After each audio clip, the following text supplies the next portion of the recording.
You know that instant, that tiny, almost invisible crack in the fabric of your own existence. It's not between breaths, exactly, it's at the very tipping point.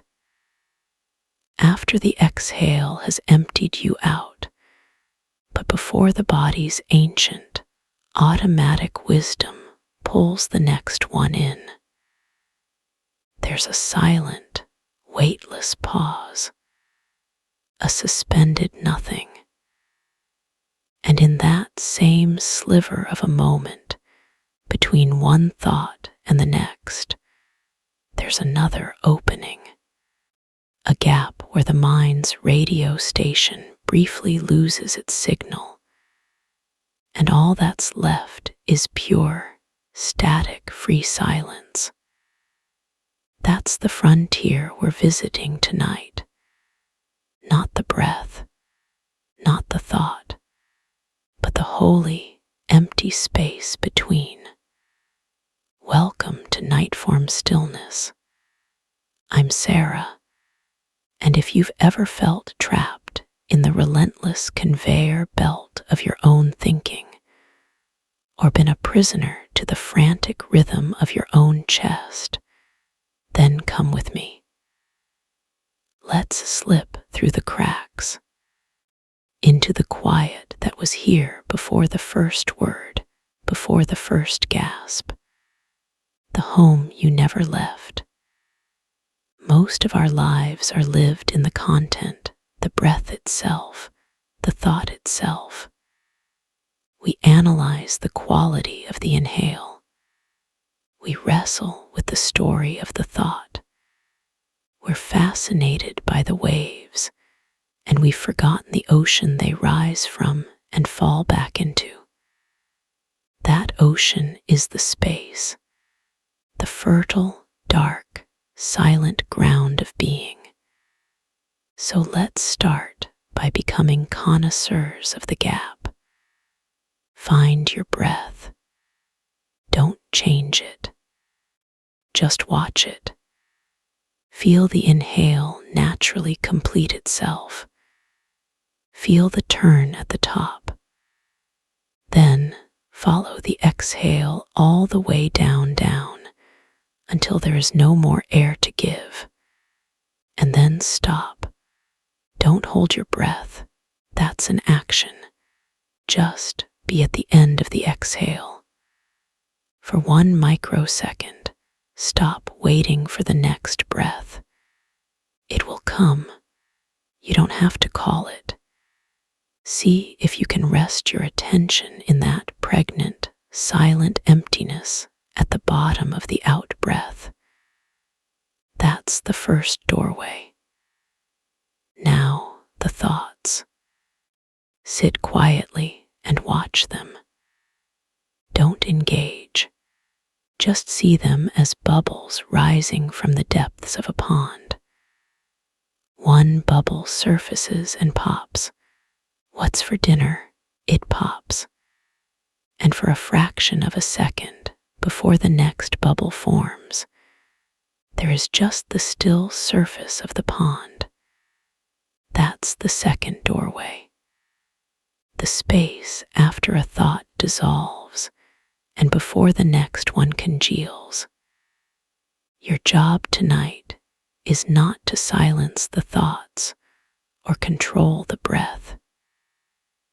Your only task is to fall in love with the gaps in between, to notice them, to linger there, if only for a nanosecond longer than you usually do. In these gaps, something miraculous is revealed. You are not your breath, and you are not your thoughts. You are the awareness that witnesses the breath coming and going. You are the space in which thoughts appear and disappear. You are the screen, and all of this, the breathing, the thinking, the feeling, is just the movie playing upon it. When you anchor your sense of self in the gap, Instead of the content, everything changes. A stressful thought arises. Instead of jumping into its storyline, which is like jumping into a rushing river, you feel the thought, you acknowledge it, and then you gently return your attention to the silent space that came before it. You rest as the riverbank, not the river. From the bank, you can watch the turbulent water without being swept away.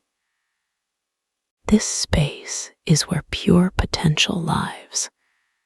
It's the artist's blank canvas, the writer's empty page.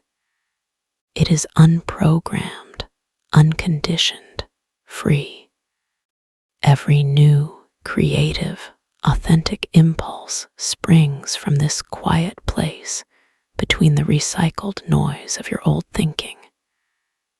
When you feel stuck, don't think harder.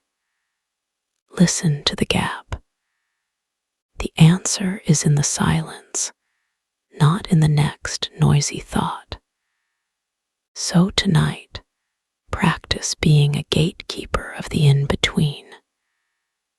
With kindness and infinite patience, each time you notice you've been carried away by a thought or lost in the rhythm of your breath, simply, gently, guide your attention back to the space that holds it all.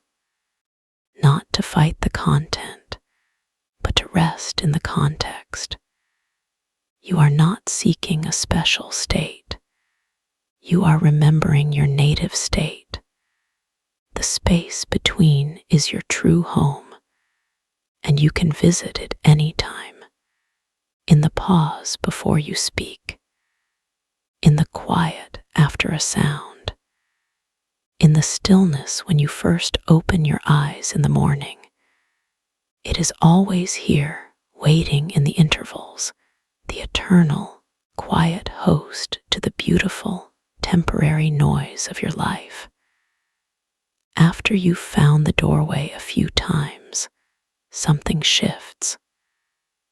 The search relaxes. You're not hunting for the gap anymore like a prized artifact. You begin to feel its presence as a constant, humming background to everything. The breath isn't a wave with a trough you occasionally visit.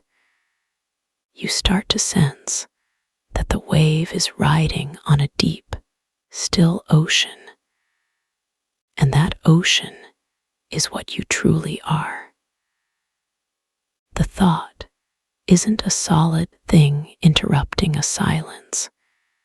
It's a temporary condensation of the silence itself, like frost forming on a cold, clear window pane.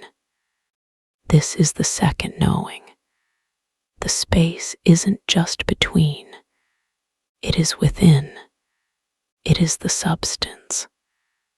The breath and the thoughts are like patterns etched on the surface of a vast, dark lake. The patterns move, the lake does not. Your identity begins subtly to migrate from the etching to the lake.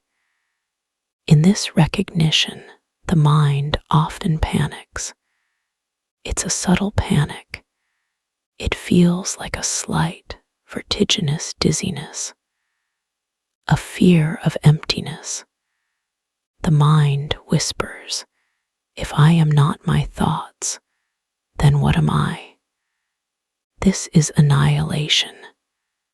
It will try to fill the gap immediately with a new thought, a memory, a plan, anything to reassert the familiar, noisy reality where it is the star. See this panic for what it is, the death throes of illusion. Don't fight it. Don't buy its story. Just watch the frantic effort to fill the silence, and see how quickly it exhausts itself when you don't participate. The silence remains unharmed. Now, let the practice become even more subtle. Don't wait for the end of the exhale.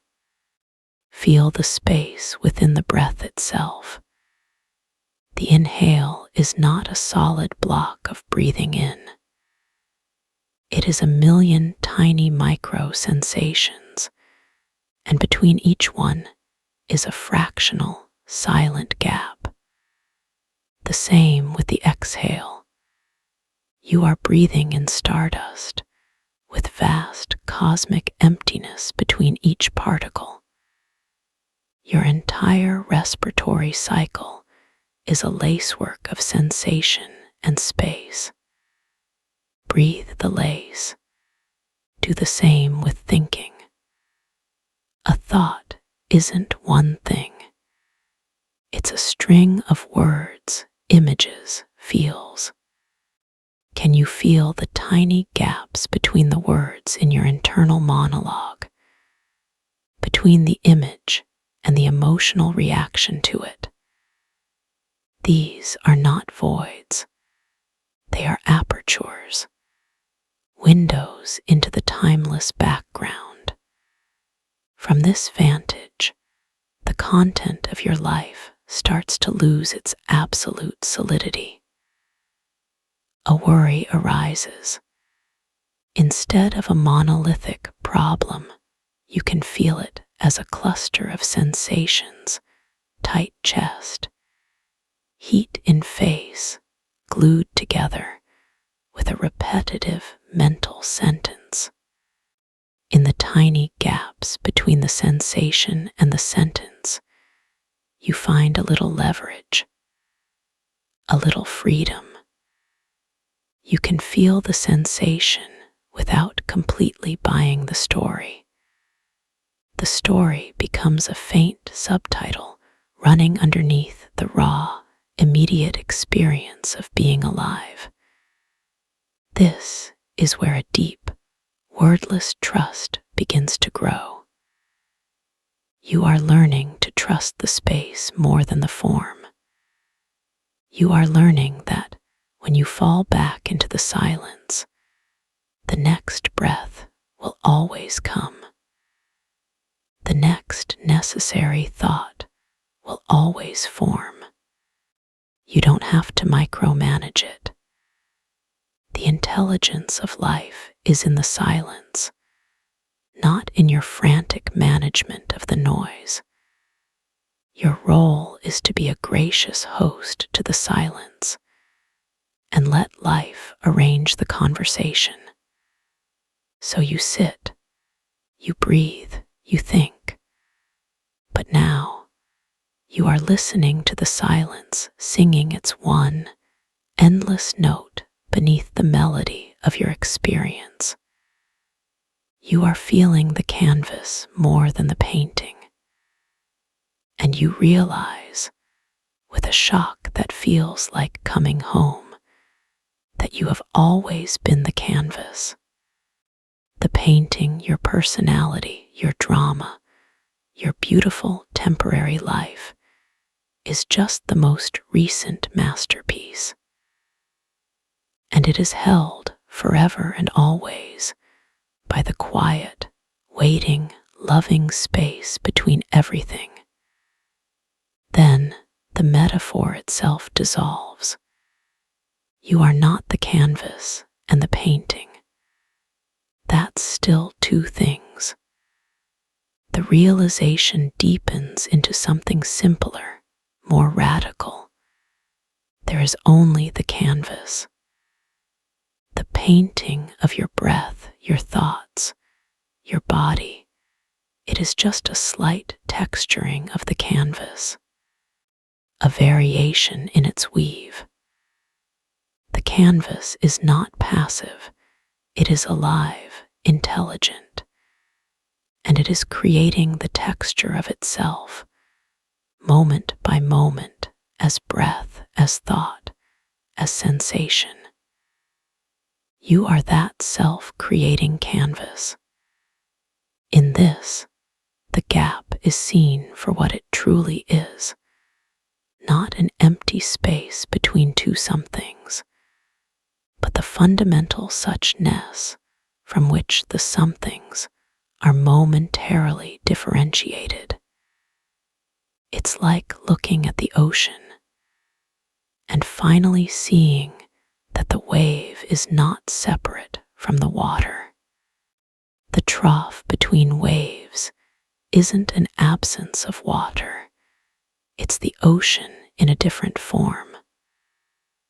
The silence between thoughts isn't an absence of mind, it is mind in its pure, unformed state.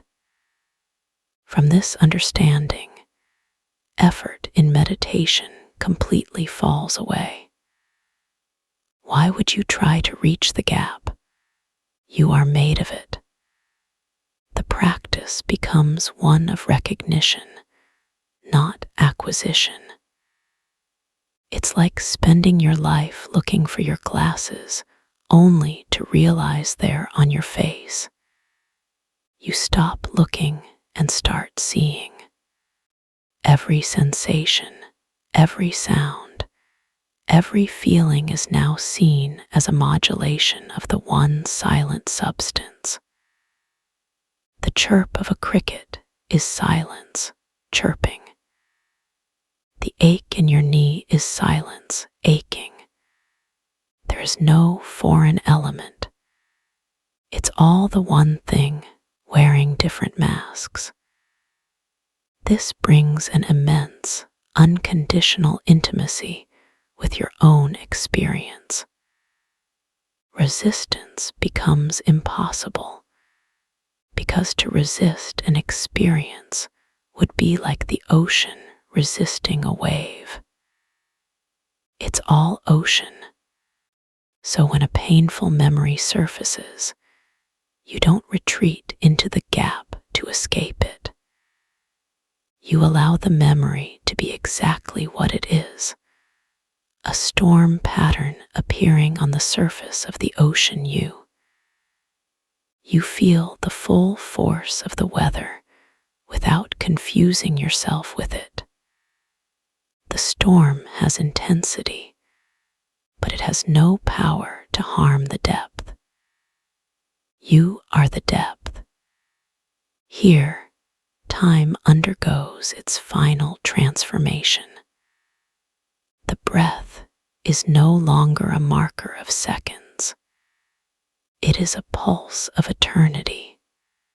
The space between breaths is not a pause in time. It is time revealing its true nature as timelessness. You are no longer living in sequential moments, breath, gap, breath, gap. You are abiding in the eternal now, which contains the appearance of rhythm, of sequence, but is itself perfectly still and whole. You have stepped out of the river of time and onto the bank, and from the bank you see that the river and the bank are made of the same earth. So what is left to do? Nothing. And yet, everything is done. Life lives itself. The body breathes. The heart beats. The mind thinks its useful, practical thoughts when needed. But the central drama, the drama of a separate you navigating all of this, is over.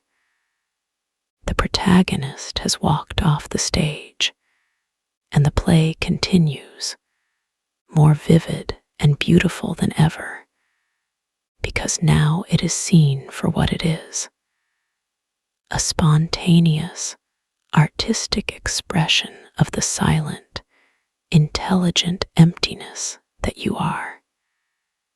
You haven't found peace between your thoughts. You've discovered you are the peace in which thoughts are allowed to play. And in that discovery, the search ends, not with a bang, but with the soft, endless sigh of the universe recognizing itself here as you. This is where even the beautiful clarity of being the silent canvas softens. That, too, was a position, a knowing, a final, subtle vantage point from which to witness the play of form. Now, that vantage point itself is relinquished. There is no canvas, no painting, no witness. There is only this, and this cannot be pointed to, because the finger pointing and the thing pointed at are the same. In this seamless suchness, the very concepts of space and thing collapse. The breath isn't in space. The breath is space, temporarily thickening into rhythm. The thought isn't in awareness. The thought is awareness, temporarily congealing into an idea. There is no background and foreground. It's all foreground, and the foreground is utterly transparent. You are not looking at reality, you are reality looking. From this non-perspective, action is utterly spontaneous and completely innocent. There is no actor to claim it, so there is no karma, no accrual of spiritual debt or credit. You might laugh at a joke, and the laughter is the universe laughing at itself. You might stand up to get water, and the movement is the universe rearranging itself to meet a need within itself. There is no you doing any of it. There is just the doing happening, and the awareness of the doing is part of the doing, not separate from it. This is where the last trace of spiritual seeking evaporates. Seeking implies a lack, a distance between what is and what could be. But here, there is only what is, and what is already completely what you are. To seek would be absurd. The mind may still occasionally produce a thought like, I should meditate on this, and that thought is seen with gentle humor as a quaint relic, a gramophone record spinning in a digital age. It is heard, and it fades, leaving no impulse to act upon it. Here, even deep relaxation is not an experience you have. It is the fundamental condition. Tension, when it arises, is not an enemy to be relaxed. It is the same fundamental condition, expressing itself as density, as intensity. You don't move from tension to relaxation. You simply stop labeling the density as bad or other, and in that allowance, it is free to express itself and pass, like a cloud that is allowed to be fully a cloud, and thus is free to change shape and drift on. So you abide, not as a person in a state of grace, but as grace itself, temporarily imagining it has a history and a name. The space between breaths and thoughts is no longer a refuge you visit. It is the only home there ever was, and you discover you have never, not for a single instant, left its premises. All the drama of your life, the striving, the loving, the losing, was just a very convincing rearrangement of the furniture in this one endless, silent room. And in this room, there is no need to practice being quiet.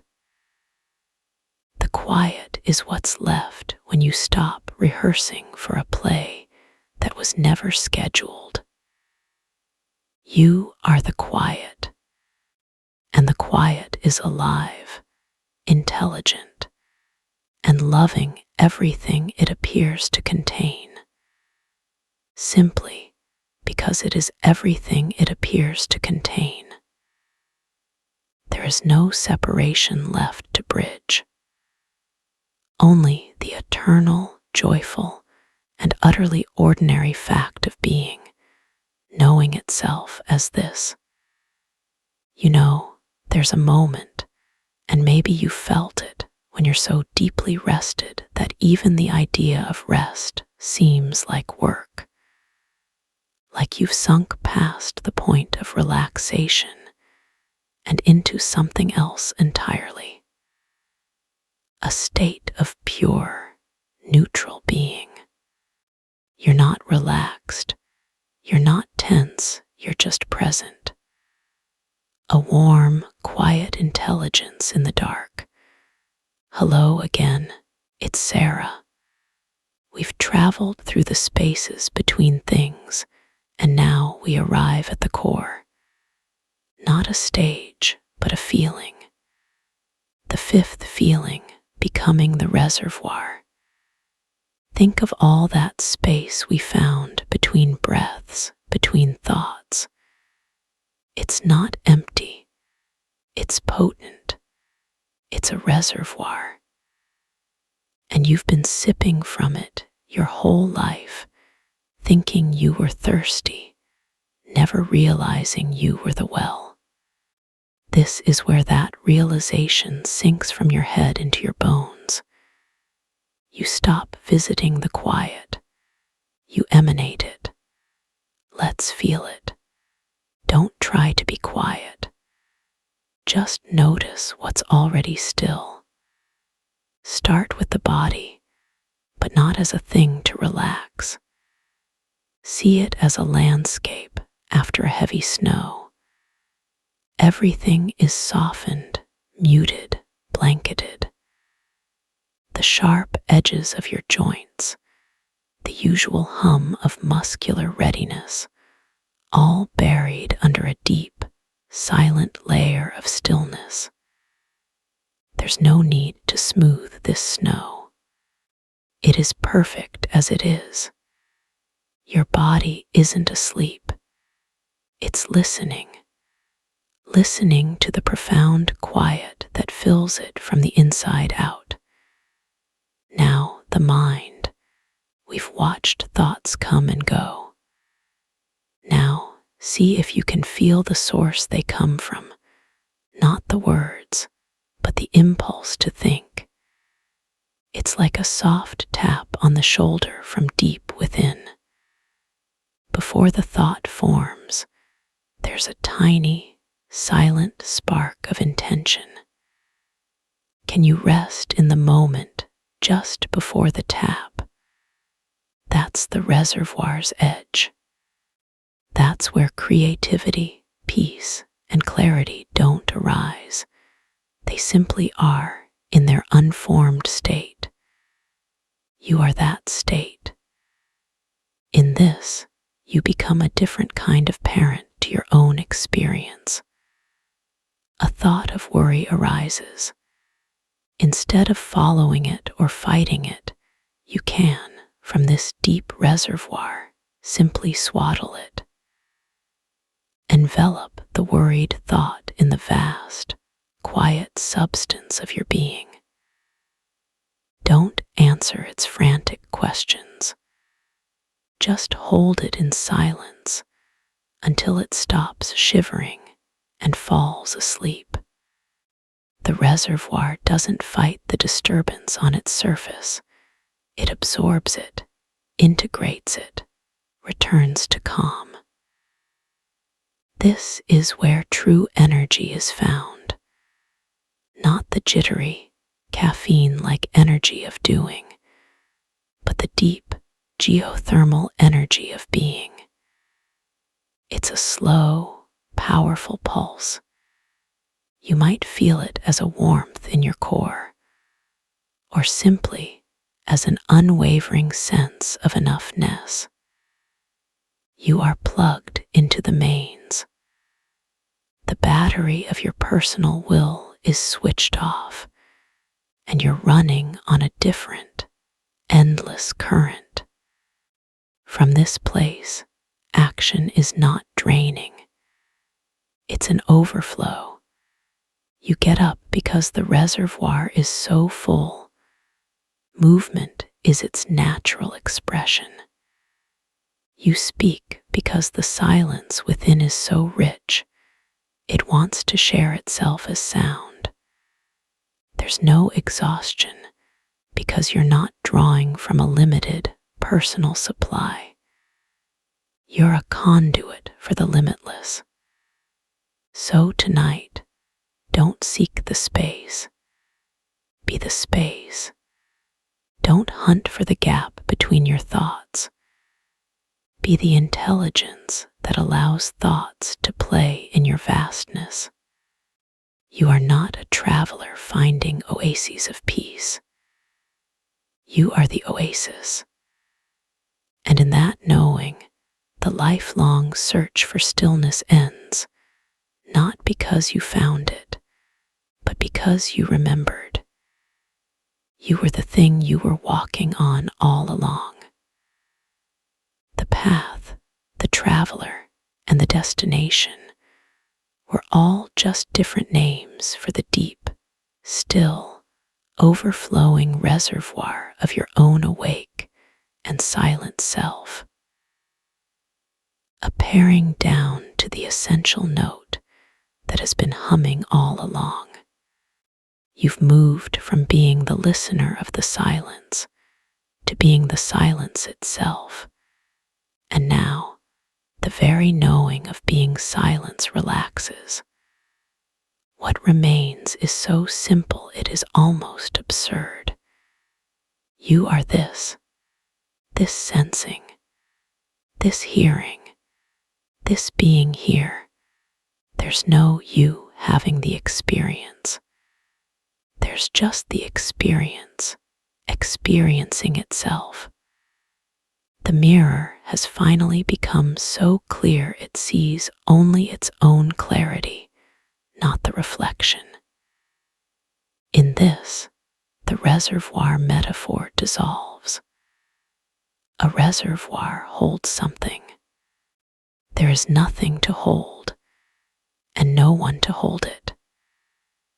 There is only the boundless, empty, full presence that once, playfully, imagined boundaries like body, mind, and Sarah. Those are seen now as beautiful, intricate patterns this presence once traced on itself for fun. The game is recognized as a game. And you, the fundamental awareness, are both the player who has put down the controller and the screen upon which the entire game was projected. From this, engagement with the world is utterly spontaneous and completely free of a central planner. You'll laugh at a joke, and the laughter will be the universe tickling itself. You'll feel a pang of sadness, and it will be the world feeling its own tender heart. There is no person in the middle saying, "I am sad." There is just sadness, flowering in the garden of awareness, and awareness knowing itself as the flower and the garden simultaneously. This is compassion without a compass, love without an object, body now is like the weather in the sky of your being, a sunny spell of pleasure, a thunderhead of pain, a cool breeze of fatigue. You don't identify as the weather. You are the sky, vast, unaffected, allowing all meteorological events to pass through. You care for the body's sky with a gentle, impersonal wisdom. You give it shelter when it storms, water when it's parched.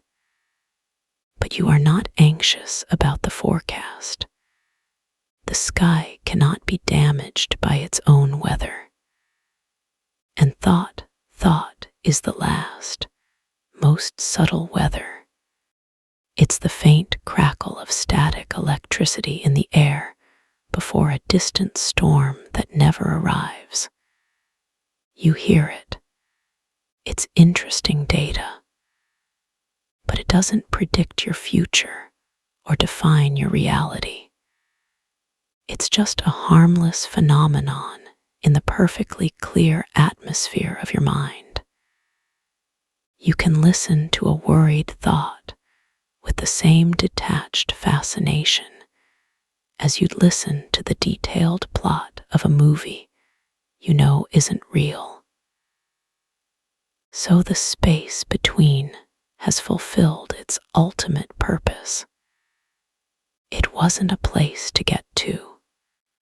It was the final signpost pointing back to the source of all signs. It said, "Look not at the words, but at the page." And now you see there never was a page separate from the words, nor words separate from the intelligence that wrote them. It's all one seamless act of creation, and you are the creating, the created, and the enjoyment of the creation, all at once. There is no practice left, no path, no sinker, no sunk.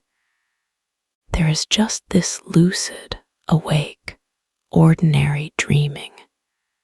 And in this dream, you are free not because you have attained freedom, but because you see there was never anything to be free from. You were always home. You just forgot you were the entire house. You're not deep, you're not profound, you're just here. And here is so obvious, so blatantly present, that the mind which thrives on complexity and seeking has nothing to say. It sits in the corner, harmless, watching the dust motes dance in a sunbeam it no longer claims as its own. In this obviousness, the world reappears, but it's rinsed clean of symbolism. The glass of water by your bed isn't a symbol of nourishment or a reminder to hydrate. It's a crystalline curve holding liquid light. That's its entire and miraculous resume.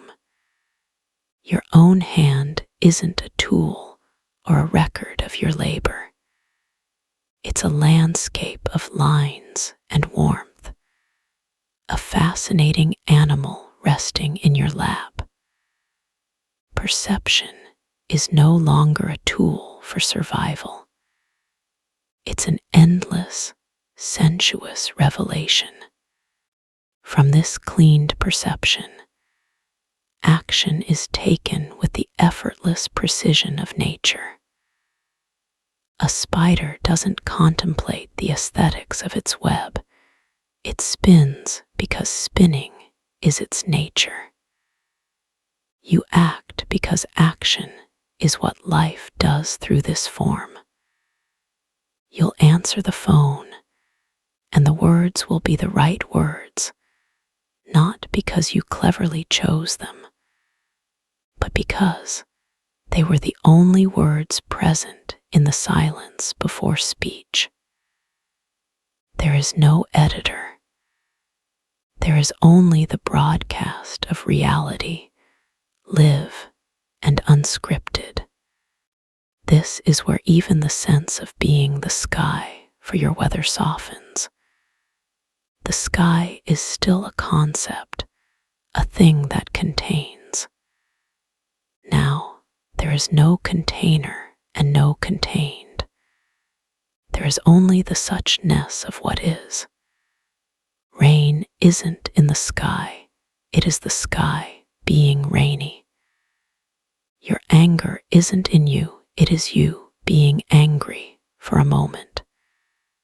And because there's no resistance to the suchness, the moment is allowed to be complete, and thus to pass without leaving a scar. Here, relationships are transparent. You see the fear in another person's eyes not as their fear, but as fear itself, manifesting in that particular human constellation. Your response isn't to their personality, but to the phenomenon of fear. You might offer a silence that allows it space, or a word that gently dissipates it. It's not personal. It's meteorological. You are simply one weather system interacting with another, both arising from the same climate of consciousness. So the space between breaths and thoughts is now understood as the only reality. The breaths and thoughts were the illusion, the temporary, fascinating froth on the surface of the endless, silent ocean. You are the ocean. You don't have moments of silence. You are silence, momentarily dreaming of sound. And in this, the search doesn't just end. It is seen as a mythical beast you were chasing in a story you wrote for yourself. The beast never existed. The forest was just your own living room in the dark. You can turn on the light now. The light is this simple, undeniable awareness, and it reveals nothing to be afraid of and everything to be loved, simply because it is. You are home, not a home you built or found, but the home you never, ever left. And the door was always open. You just finally stopped looking at the lock and realized you were already inside, sitting in your favorite chair, wondering when you'd finally arrive. The arrival is the seeing, and the seeing is now. The punchline is the realization that you are the seeking, the seeker, and the sought, all at once. And with that, the whole structure of seeking collapses into a gentle, amused silence. In this silence, even the most profound realizations, I am awareness, I am the ocean, I am the space, are seen as beautiful, unnecessary clothes. You take them off. What's left isn't nakedness, but a prior condition that has no opposite. It's not emptiness, because emptiness implies something that could be full. It's not fullness. It's the suchness that allows both concepts to dance. You are that suchness. From this suchness, life is lived as a kind of lucid dreaming. You know you're the dreamer, so you're free to enjoy the dream without fear. The dream character Sarah goes to work, has conversations, feels stress, feels joy. but the awareness that as you watches it all with a deep, affectionate detachment, like a parent watching a child completely absorbed in an imaginary game. You don't interrupt the game.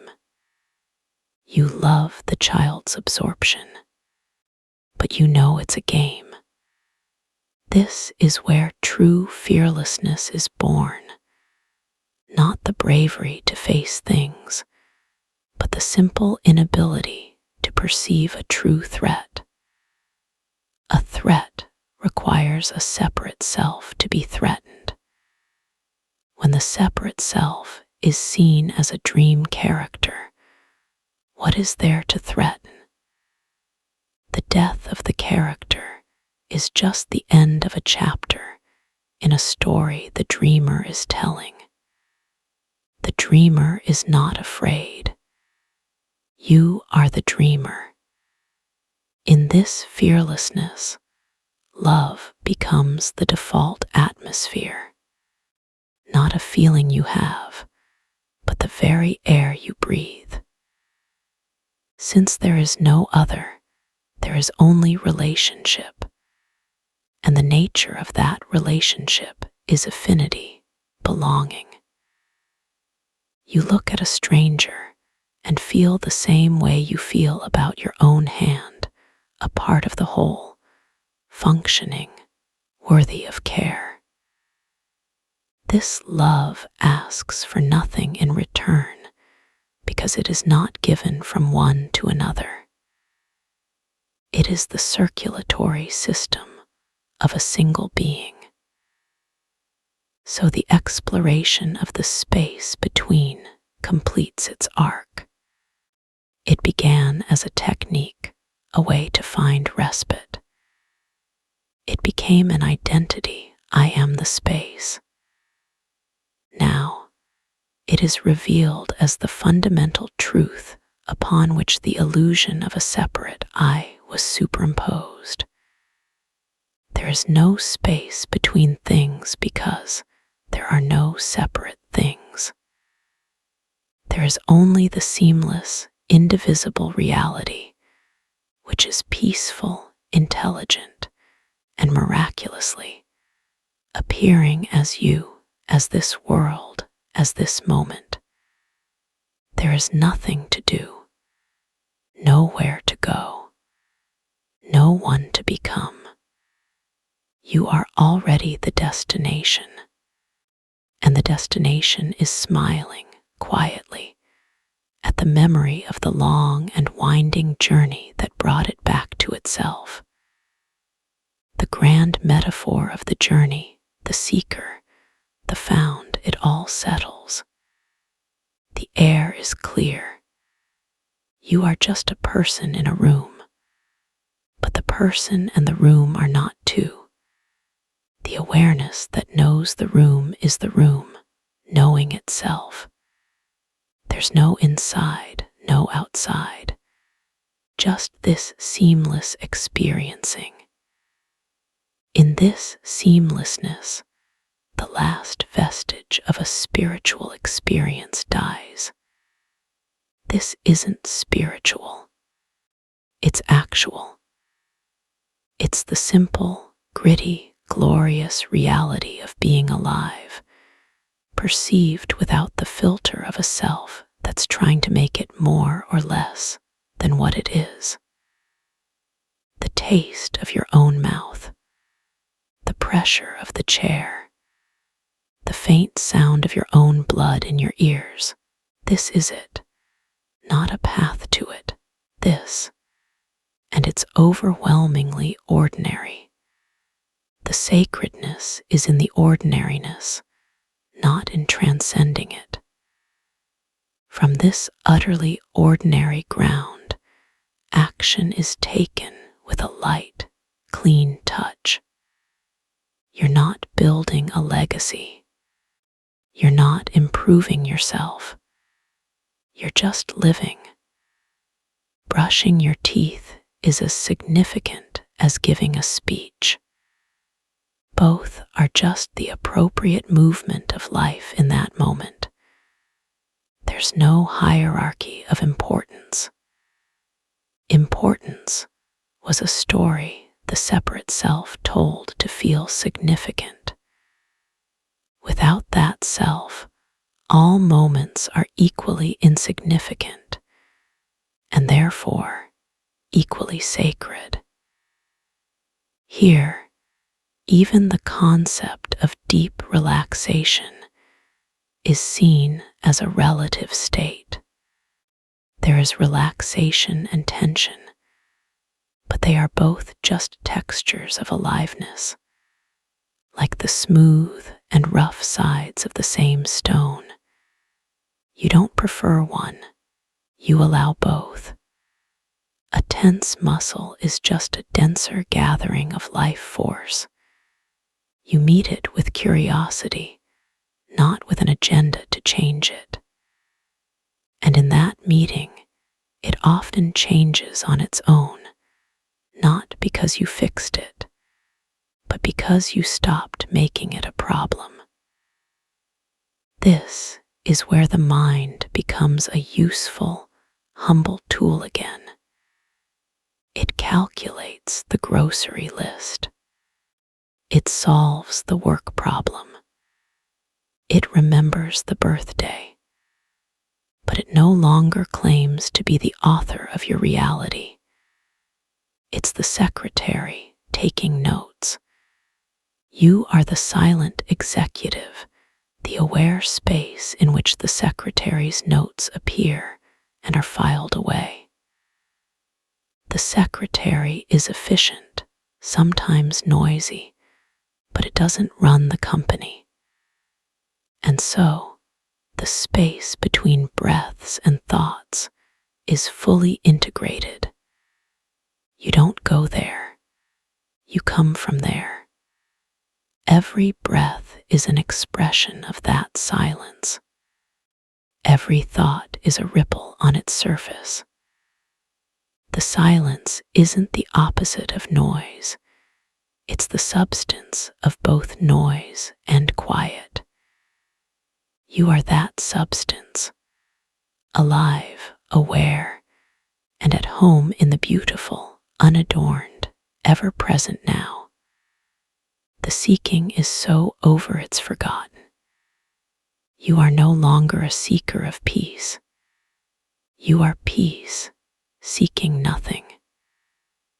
And in that, the circle of this exploration closes, not with a final answer, but with the quiet dissolution of the one who was asking the questions.